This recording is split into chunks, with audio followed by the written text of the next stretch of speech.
여러분, 그 고백이 여러분의 마음 가운데서 나온 고백인 줄로 믿습니다. 아버지께서 그 고백을 받으시고 오늘 이 시간 여러분 가운데 아버지의 사랑을 더욱더 베풀어 주실 줄로 믿습니다. 오늘 예배하는 이 시간이 하늘에 잇된, 영원에 잇된 시간 되시기를 축복합니다. 여러분이 드리는 예배의 시간이 여러분의 인생의 최고의 순간이 되시기를 예수님의 이름으로 축복합니다. 윌리엄 템플이라는 20세기 초의 성공의 목사님이 예배에 대해서 이런 얘기를 한 적이 있습니다. 예배란 우리의 전 존재를 하나님 앞에 굴복시키는 것이다. 우리의 전 존재를 하나님 앞에 굴복시키는 것이다. 그분의 거룩함으로 우리의 양심을 깨우고, 그분의 진리로 우리의 마음을 풍성하게 하고, 그분의 아름다움으로 우리의 상상력과 비전을 정화시키고, 그분의 사랑을 향하여 우리의 가슴을 활짝 여는 것이며, 그분의 목적 앞에 우리의 의지를 내려놓는 것이다 라고 얘기를 했습니다. 굉장히 동의가 되는 이야기입니다. 바로 그렇게 하나님 앞에 예배하는 사람들, 살아계신 아버지 앞에 예배하는 사람들의 인생은 변화될 수밖에 없습니다. 그리고 그 인생은 아버지께서 예배하는 자들에게 주신 놀라운 은혜, 곧 아름답고 멋진 인생, 한마디로 얘기하면 거룩한 인생으로 세워지게 됩니다. 그 예배는 하나님을 온전히 기쁘시게 하는 예배이고요, 그 예배는 지금 이곳에서 드리면서 동시에 영원한 예배에 잇된 예배가 되는 것입니다. 우리의 예배가 그런 예배 되기를 원합니다. 그런데 성경을 보면은요, 예배, 하나님께 제사드림, 이 제사와 예배라는 것은 연속성과 불연속성이 있는데 그 정신은 계속해서 이어지고 있습니다. 그 예배에 있어서 어떤 예배는 하나님께서 받으시고 어떤 예배는 받지 않으시는 경우들을 보게 됩니다. 가령 가인의 제사는 하나님께서 받지 않으시고 아벨의 제사는 받으십니다. 심지어는 내가 너희들이 가지고 오는 그런 제사의 제물들 더 이상 받기 싫다, 우리식으로 표현하자면 내가 너희들 예배 못 받겠다 하시는 적도 있습니다. 그런가 하면 하나님 아버지께서는 지금도 신령과 진정, 곧 영과 진리로 예배하는 사람들을 찾으신다고 말씀하고 있습니다. 과연 하나님 아버지를 기쁘시게 하는 예배, 하나님을 기쁘시게 하는 예배는 뭘까요? 하나님께서 받으심직하고 하늘의 예배와 잇된 예배는 과연 어떤 예배일까요? 오늘 본문의 말씀을 중심으로 그 예배가 어떠한 예배인지 여러분들에게 전달하고자 합니다. 첫째, 하나님을 기쁘시게 하는 예배는 우리로서 드리는 예배입니다. 우리가 드리는 예배입니다. 오늘 우리가 읽은 시편 95편을 보면요, 오라 우리가 하면서 우리 이러한 얘기를 많이 하고 있는 것을 보게 됩니다. 본래 이 시편 95편은요, 히브리 성경, 곧 구약 성경을 계속해서 간직해왔던 유대인들이 안식일을 시작할 때 읽는 그런 시편이라고 합니다. 그들은 안식일을 시작할 때에 하나님을 예배하고 하나님을 경외하는 그 시간을 시작할 때 이 시편 95편을 읽고 시작한답니다. 그런데 그 시편의 흐름에 굉장히 강조되는 게 우리입니다. 하나님께서는 우리로서 드리는 예배를 기뻐하십니다. 우리라는 것은 본래 너와 나가 함께 하고 있는 겁니다. 본래 우리는 나로서, 너로서 사는 동안에 결코 하나님을 예배할 수 없는 사람들이었습니다. 우리가 드리는 예배는 우리가 찾아서 드리는 것이 아닙니다. 세상의 종교는 사람들이 찾아서 뭔가에 대하여 예배합니다. 뭔가 신비한 것에, 뭔가 능력이 있는 것에 그것을 찾아 예배하려고 합니다. 그러나 우리가 드리는 예배는 우리가 찾은 것이 아니라 하나님께서 준비하시고 초대하신 예배입니다. 하나님이 먼저 준비하셨고 우리를 초대하셨고, 하나님의 자녀된 우리가 또한 누군가를 초대하여 드리는 것이 예배입니다. 우리가 나로서 살고 너로서 사는 동안에는 결코 어떤 누구도 하나님을 찾을 수 없었고 하나님을 예배할 수 없었는데, 하나님 아버지께서 나대로, 너대로 살던 인생을 우리로 부르셔서 하나님을 예배할 수 있는 존재로 만들어 주셨습니다. 그 우리가 누군가? 그것은 바로 그리스도의 몸, 곧 교회인 우리들입니다. 그리스도의 몸된 교회로서 우리를 부르셨고, 그 가운데에서 우리는 하나님을 예배할 수 있는 사람들이 된 것입니다. 그러므로 하나님을 예배하는데 가장 중요한 근본적인 것은 뭐냐면, 우리가 나대로 살던 인생이, 너대로 살던 인생이 그리스도의 몸된 우리 됨으로 들어오는 것입니다. 다른 말로 하자면 예수님을 믿는 사람이 되는 것이고 예수님의 몸이 되는 것입니다. 그것이 하나님을 기쁘시게 하는, 기쁘시게 해드리는 예배의 첫 걸음입니다. 그리고 그러한 우리 된 존재로서는 어느 누구도 그 자리 가운데서 분리될 수 없고 둘이 될 수 없고 오직 하나로서 존재하는 겁니다. 그러면 여러분, 하나님을 기쁘시게 하는 예배를 드리고 싶고, 우리가 드리는 이 예배가 우리의 인생의 최고의 순간이 되기를 원하고, 우리가 이 땅에서 드리는 예배가 하늘의 잇된 예배가 되기를 원한다면, 우린 마땅히 아버지께서 만들어주신 예수님의 몸된 교회로서의 모습을, 바로 그 하나됨을 굳게 지키는 사람들이 되어야 합니다.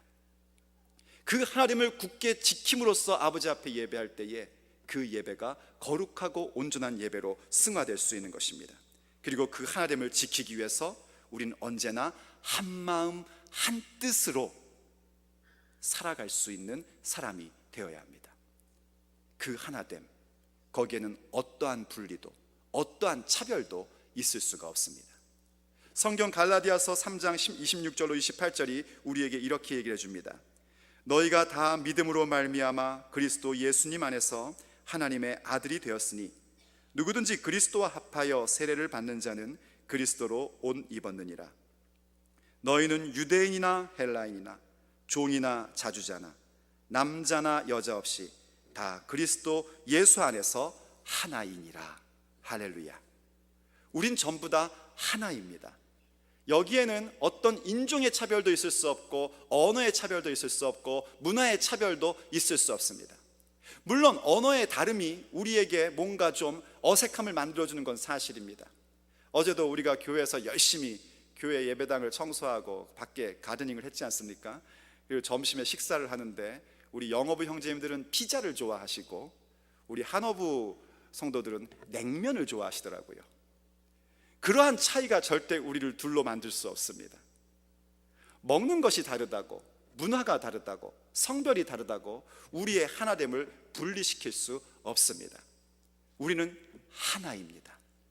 특별히 우리 교회의 영어부, 한어부 하나됨을 잊지 마십시오.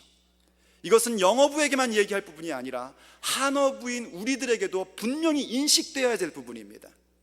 우리 교회의 다른 언어의 예배가 절대로 분리된 예배가 아니라 예수님 안에서 하나인 예배입니다. 1부, 2부, 3부 편의상 나눠서 드리는 예배이지만 우리는 예수님 안에서, 그리스도 안에서 한 몸 된 존재로서 예배하는 사람들입니다. 언어가 달라도 피부 색깔이 달라도 우린 결단코 분리될 수 없습니다. 중요한 것은 내가 그리고 너가 예수님 안에 있느냐 하는 것입니다. 예수님 안에 있을진데 우린 전부 다 하나인 사람들이고 우리로서 초대받았고 우리로서 아버지를 기쁘시게 하는 예배의 사람들로 부르심을 받은 것입니다. 그러므로 항상 우리됨을 간직하고 하나됨을 지키고자 하는 그 열망을 우리의 가슴 속에 간직하시기를 원합니다. 그것이 바로 아버지 하나님을 기쁘시게 하는 예배입니다. 두 번째로는요, 하나님이 기뻐 받으시는 예배는 찬양과 감사를 소리치며 드리는 것입니다. 오늘 본문 1절과 2절을 다시 한번 읽겠습니다. 오라 우리가 여호와께 노래하며 우리 구원의 반석을 향하여 즐거이 부르자. 우리가 감사함으로 그 앞에 나아가며 시로 그를 향하여 즐거이 부르자. 아멘. 여기 즐거이 부르자라는 표현이 나오는데, 이 즐거이 부르자라는 이 원래 의미는 즐거이 소리치자 이런 의미입니다. 그래서 영어 성경인 킹 제임스 버전이나 혹은 아메리칸 스탠다드 버전 같은 데 보면은 아예 뭐라고 표현하면은요, 기쁨의 소음을 만들라 이렇게까지 표현을 합니다. 여러분, 왜 우리가 말씀 듣기 전에 하나님 사랑합니다 하잖아요. 그때 너무 점잖게 하시는 걸 제가 종종 보는데, 그때는 점잖게 하는 것이 아니라 어린아이가 아빠 사랑해 하듯이 소리치면서 하는 겁니다. 한 번 더 해보고 싶지만 넘어가겠습니다. 아빠 사랑해요, 아버지 사랑해요 하고 소리를 막 지르는 겁니다. 제 목소리가 제일 커요 하면서 그렇게 소리치면서 아버지 앞에 찬양하는 거예요. 그렇게 노래 부르고 감사하고, 아까 우리가 교동문에서 읽었던 것처럼 때로는요 춤도 출 수 있습니다. 물론 한국 문화에서 예배 가운데 춤추는 게 어렵다는 건 압니다. 하지만 가끔 보면 여러분들, 제가 앞에서 여러분 찬양할 때 보면은요 이렇게 춤을 추시는 분들이 종종 나옵니다. 그 모습을 보면 저는 얼마나 행복한지, 난 정말 복받은 목사구나 하는 생각이 듭니다. 여러분, 그런 모습을 저도 막 이렇게 어떨 때는 몸이 이렇게 움찔움찔해지는데, 또 저 목사 왜 저러나 그럴까봐 제가 얼마나 제어를 하는지 몰라요. 하나님 아버지 앞에 감사하고 감격하고 소리치고 춤추고 노래하고 소리 지르고, 그런 예배로 아버지 앞에 나아가는 것입니다. 정말 감사와 감격과 기쁨과 찬양의 노래, 그것을 아버지께서는 기쁘게 받으십니다. 여러분, 그렇게 우리가 기뻐하는 가운데 소리치며 감사하는 것이 얼마나 사람에게 유익된지에 대해서는요 사회심리학에서도 그런 부분들을 증명을 해준다고 합니다. 그 시크릿이라는 잡지가 있는데, 그 잡지에서 세계의 부를 가지고 있는 1%의 사람들을 조사를 했대요. 그랬더니 그 사람들에게 여러 부분의 공통점이 발견되더라는 겁니다. 근데 그 가운데 가장 많은 공통점이 뭐냐면, 그분들은 늘 자기의 일상에서 감사함에 대한 표현을 많이 하고 미래에 대한 계획을 항상 가지고 있더랍니다. 말하자면 감사와 비전을 그들은 갖고 있더랍니다. 그래서 그들이 어쩌면 세계 1%의 부유한 사람이 됐을지도 모른다라는 기사를 읽은 적이 있습니다. 물론 우리가 하나님 아버지 앞에 감격과 감사를 드리는 것은 사회 심리학적으로 안정감을 갖고 정신위상상 좋기 때문에 그런 걸 하는 것은 결코 아닙니다. 우리가 아버지 앞에, 하나님 앞에 감사와 감격과 기쁨으로 소리 지르며 찬양하는 그 이유는 뭐냐면 3절부터 5절까지의 내용 때문입니다. 이렇게 우리에게 얘기해 줍니다. 대저 여호와는 크신 하나님이시요 모든 신 위에 크신 왕이시로다. 땅의 깊은 곳이 그 위에 있으며 산들의 높은 것도 그의 것이로다. 바다가 그의 것이라. 그가 만드셨고 육지도 그의 손으로 지으셨도다. 아멘. 그 이유를 얘기하는데 3절에서 여러분이 오해하면 안 되는 게 뭐냐면, 우리 하나님이 모든 신 위에 크신 왕이로다 하니까 마치 시편이 다른 신들을 인정하는 거 아니냐, 이렇게 오해하시면 안 됩니다. 이건 그저 그 옛날에 쓰는 일반적인 용어를 얘기하는 것인데, 우리식으로 표현하자면 이런 거예요. 우리 하나님 아버지는 종교의 하나님이 아니라 그 모든 종교들과 비교할 수 없는 살아계신 하나님이시다. 인정하시면 아멘 하십시오. 우리는 종교가 아닙니다. 물론 뭐 세상에서 학문적으로 분류할 때 기독교도 종교에 들어간다라고 얘기할 수는 있지만은요, 우리가 알건대 우리의 믿음은, 우리의 하나님 아버지는 종교의 신이 아닙니다. 아멘 하십시오. 그분은 살아계신 하나님이십니다. 우리의 아버지십니다. 진리이십니다. 영존하시는 하나님, 그 누구와도 비교될 수 없고 그 어떤 종교와도 비교할 수 없는 위대하신 하나님이십니다. 인정하시면 아멘 하십시오. 바로 그걸 얘기하는 거예요. 왜 우리가 그렇게 기뻐하고 즐거워하고 소리 지르고 감격하고 감동하는가? 우리에게 주신 그 구원의 하나님, 우리에게 있는 이 구원이 다른 종교에서 얘기하고 있는 그런 것과는 차원이 다른 것이기 때문입니다. 우리 하나님은 세상을 만드신 분이기 때문입니다. 우리의 눈으로 볼 수 없는 저 땅의 깊은 곳에 있는 것들도, 우리가 상상할 수 있는 저 높은 것, 저 높은 곳을 바라보지만 내가 저기 어떻게 올라갈까 싶은 그것까지 전부 다 아버지의 손 가운데 하나님의 손 위에 있고 하나님의 손으로 만드셨습니다. 바다도 그가 만드셨고 육지도 그가 만드셨습니다. 모든 것을 창조하셨고 모든 것에 대한 주인이신 분이 바로 우리의 하나님이십니다. 우리가 그분을 믿고 있단 말입니다. 우리가 그분을 아버지라고 부르고 있단 말입니다. 그분과 우리 사이의 관계가 뗄래야 뗄 수 없는 아버지와 자녀의 관계가 됐단 말입니다. 그것을 생각하니 우리가 어찌 잠잠히 있을 수 있겠습니까? 그것을 생각하니 도대체 내가 뭐가 안 돼? 도대체 뭔데? 나에게 그런 구원의 손길을 주시고 내게 성령님을 부어넣어 주시고 나로 하여금 생명을 갖게 하시고 이런 놀라운 은혜 가운데 있게 하셨는가? 그 놀라운 하나님 아버지, 그 놀라운 창조주, 그분이 나의 아버지시고 그분이 나의 인생의 목적이 되셨으니 우리는 기뻐하고 즐거워하고 찬양하고 감사하며 소리칠 수밖에 없게 된 것입니다. 그것이 바로 우리들의 모습입니다. 바로 그런 하나님께서 구원의 반석이 되시어 예수님을 통하여 우리를 구원해 주셨고, 나는 나대로 너는 너대로 살던 인생을 예수님의 몸된 우리로 만들어 주셨습니다. 그리고 우리를 나의 아들이라고, 나의 딸이라고 부르고 계십니다. 그래서 우리는 기뻐하며 즐거워하며 감격하며 감동하며 감사하며 아버지 앞에 예배하는 것입니다. 하나님을 기쁘시게 하는 예배, 그것은 바로 그렇게 감사와 감격 가운데에 노래하며 소리치며 예배하는 것입니다. 세 번째로 하나님을 기쁘시게 하는 예배는요, 겸손히 그 말씀을 듣는 것입니다. 그것은 겸손한 경배, 저는 그것을 소위 말해서 말씀의 예배라고 이야기하고 싶습니다. 오늘 본문 6절 7절이 우리에게 이렇게 얘기를 해줍니다. 오라 우리가 굽혀 경배하며 우리를 지으신 여호와 앞에 무릎을 꿇자. 대저 저는 우리 하나님이시요 우리는 그의 기르시는 백성이며 그 손의 양이라. 너희가 오늘날 그 음성 듣기를 원하노라 하고 말씀합니다. 여기 오라 우리가 하면서요, 약간 분위기가 좀 바뀝니다.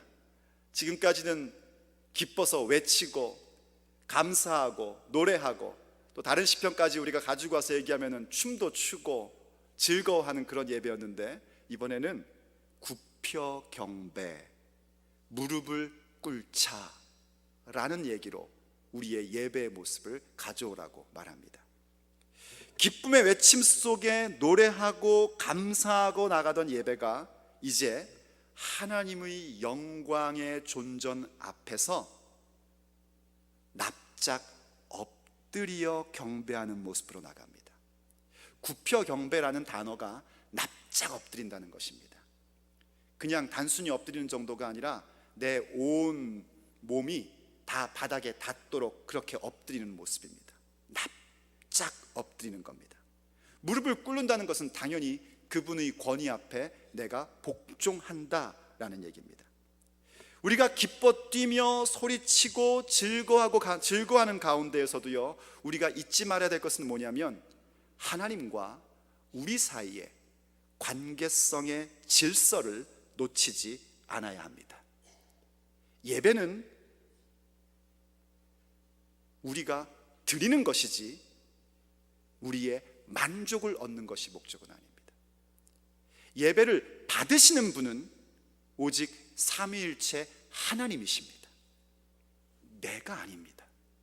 우리는 예배하는 사람들입니다. 우리는 어떤 존재이냐면 아버지 하나님의 손 안에 있는 그분의 백성이고 그분의 기르시는 양떼입니다. 그래서 항상 아버지의 말씀 앞에, 그분의 음성 앞에 귀 기울여 듣는 사람들이 되어야 합니다. 우리가 하나님께서 우리를 구원하신 것에 대해서 크신 감격이 있다면요, 그 크신 감격은 반드시 말씀의 예배로 성숙되어 가야 합니다. 지금 여러분들이 이렇게 하고 있는 것처럼 말입니다. 저는 여러분들이 설교를 감상하는 사람이 아니라 하나님의 말씀으로 듣는 사람이기를 원합니다. 현대 교회에서 가장 큰 가슴 아픈 것 가운데 하나가 뭐냐면 교회를 나오는 사람들이 설교를 그저 감상하려고 한다는 것입니다. 설교 잘해. 설교 오늘 좋았어. 그걸로 끝납니다. 마치 음악 감상하듯이요. 음악 참 좋지 않아? 스피커 좋았어. 거기 시스템이 좋은 것 같아.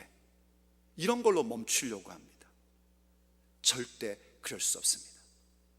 선포되는 말씀, 기록된 말씀, 그 말씀이 아버지로부터 오는 생명의 말씀으로 받는 일이 있어야 합니다. 그런데 혹가다가 아주 드문 경우긴 하지만은요, 하나님 아버지 앞에 감격과 감동과 기쁨으로 찬양하고 이렇게 노래 부르는 분들이 아버지의 진리 가운데로 들어오지 못해서 미성숙한 모습을 보일 때가 종종 있습니다.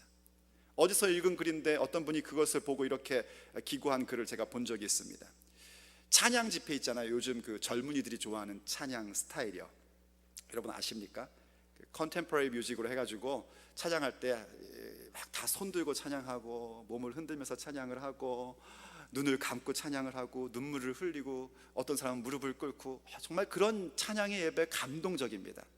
그래서 어떤 젊은 자매가 그렇게 감동에 젖어서 하나님 앞에 감사하여 감격 가운데 자기를 구원하신 하나님이 얼마나 감사하고 감격하겠어요. 그래서 손을 들고 막 찬양을 하는데 어떤 중년의 아주머니가 이렇게 늦게 오셔가지고 자리가 하나 빈 게 있길래 그 자리를 들어가고 싶어서 그 자매를 툭툭 건네면서 죄송해요, 좀 들어갈게요, 이랬다는 거예요.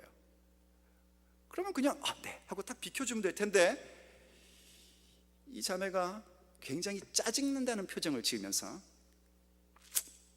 이러더니 비켜주지도 않고 계속 아버지 이러더라는 거죠.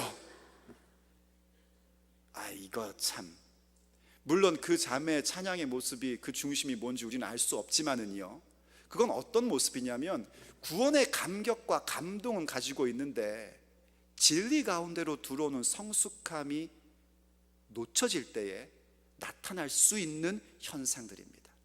어디 그게 젊은 그 처자의 얘기일 뿐이겠습니까? 저는 그런 경우도 많이 봤습니다. 하나님 하고 기쁘게 찬양하고 기도하다가 자기 애가 시끄럽게 떠드니까는 조용히 하네 이렇게 하는 경우들도 종종 봅니다. 그래서 우리는요, 아버지 앞에 감격과 감동의 예배를 드림과 동시에 아버지의 말씀 가운데 나를 집어넣어야 됩니다. 하나님의 진리의 말씀은 우리를 정립시켜주고 정돈시켜줍니다. 확인시켜줍니다.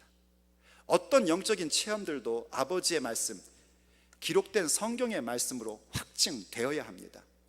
그렇듯이 우리의 예배도 감동과 감격 가운데 나의 영이 기뻐하며 뛰놀며 그러한 모습이 나의 육체로 표현되는 예배와 동시에 우리는 진리 가운데에 서는 아버지의 말씀을 듣고 그 말씀 앞에 무릎 꿇을 줄 아는, 아버지의 말씀 앞에 납작 엎드릴 줄 아는, 그 음성 앞에 무릎 꿇고 엎드릴 줄 아는 예배로 나아가야 합니다.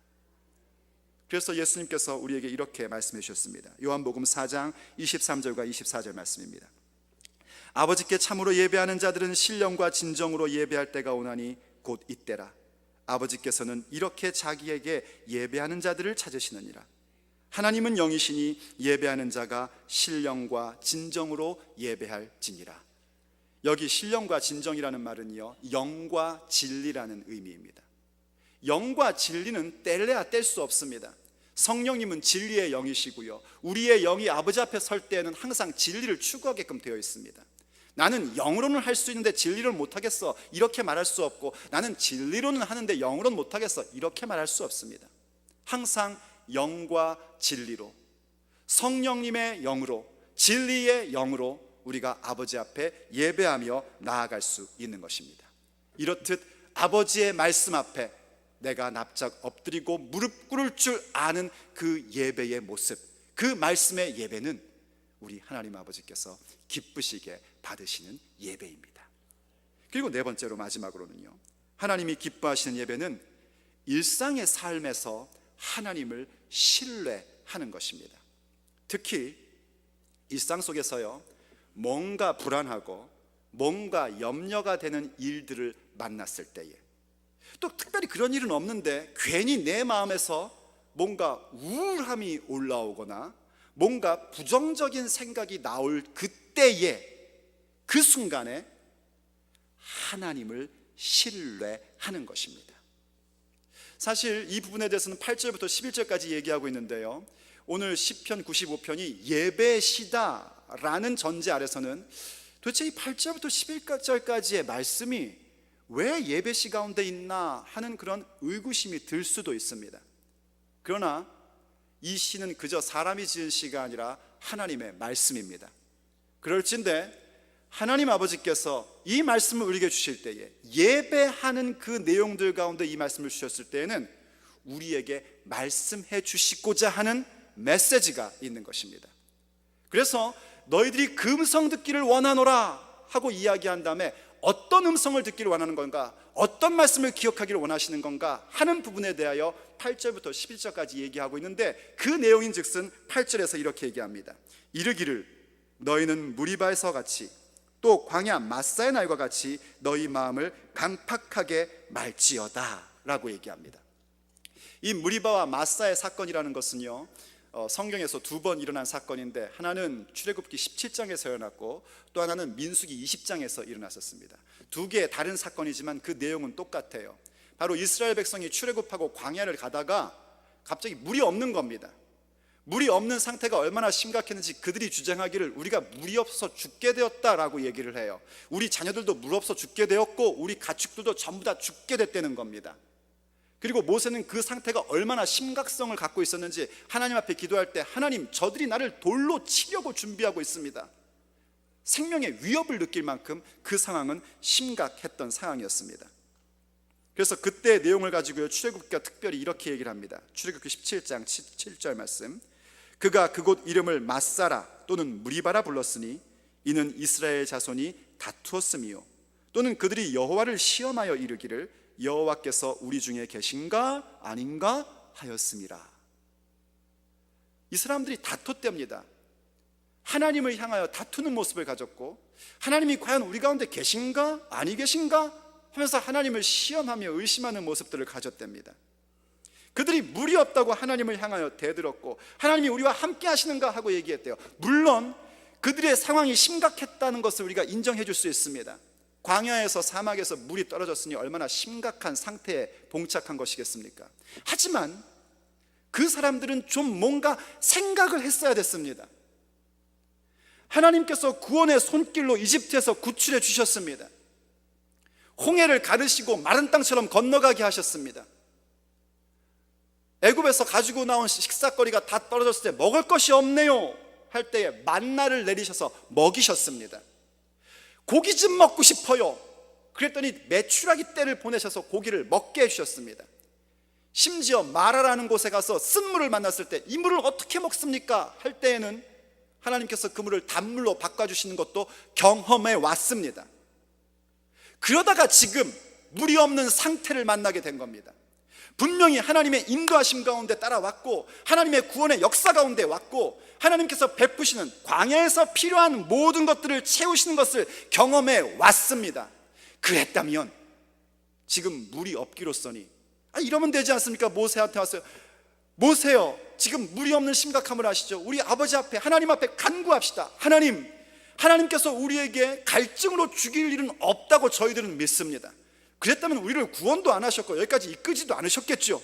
하지만 아버지 하나님, 우리에게 지금 물이 없습니다. 물을 주시옵소서.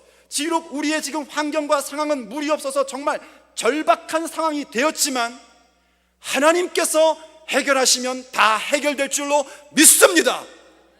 이렇게 기도를 해야 되는데 이 사람들이 그렇게 기도하는 것이 아니라 자신들의 속에 있는 타락한 성품, 악한 성품을 따라갑니다. 그래서 그들의 마음이 단단해집니다. 완고해집니다. 완악해집니다. 강팍해집니다. 그래서 하나님 앞에 대들고, 하나님 정말 나하고 함께 하시는 거냐고, 우리와 같이 하는 거냐고, 그렇게 하나님 앞에 다투며 이야기를 하는 겁니다. 그 얘기는 성경에 나와 있는 이스라엘 민족만의 얘기는 아닙니다.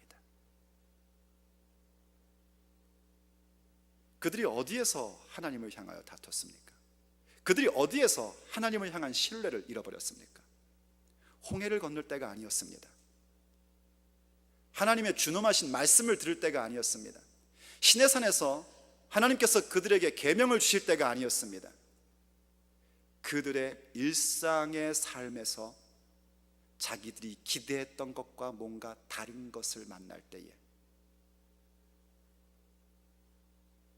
자신들이 필요하다고 느끼는 것을 세대하여 만족감을 못 가졌을 때에, 거기서 그들의 마음이 완악해지고 하나님을 신뢰함을 잃어버리고 만 겁니다. 우리도 마찬가지 아니겠습니까?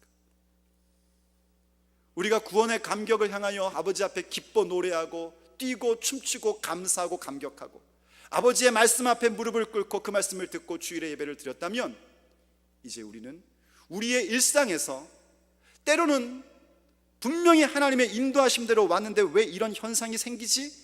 하는 일을 만난다 할지라도, 때로는 나 분명히 이번 주일에 은혜 받았는데 왜 내 마음에 우울함이 생기지?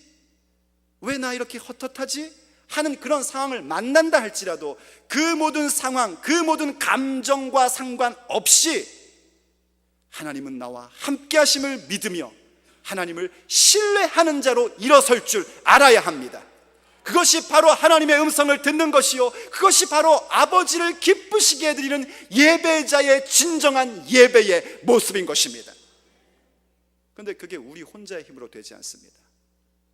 그래서 히브리서가요, 바로 이렇게 시편 95편 8절부터 11절까지의 말씀을 통째로 인용한 다음에 우리에게 이렇게 명령을 합니다. 히브리서 13장 13절과 14절 말씀입니다.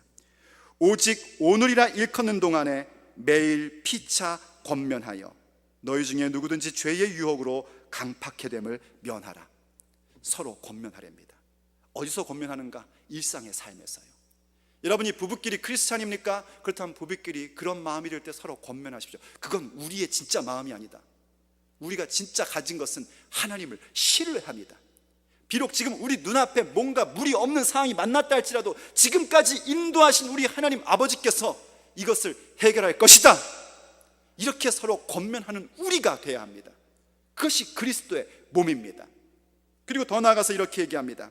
우리가 시작할 때에 확실한 것을 끝까지 견고히 잡으면 그리스도와 함께 참여한 자가 되리라. 할렐루야. 여러분, 우리가 구원받은 그 구원의 감격을 끝까지 붙잡는 자가 되시기를 예수님의 이름으로 축복합니다. 마음을 견고히 하십시오. 마음을 지키십시오.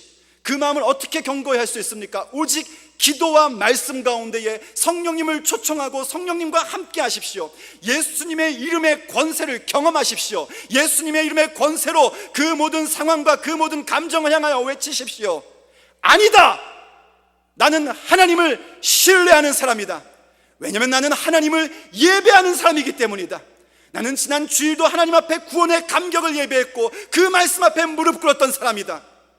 결단코 나의 상황이, 나의 감정이 나를 무너뜨릴 수 없다.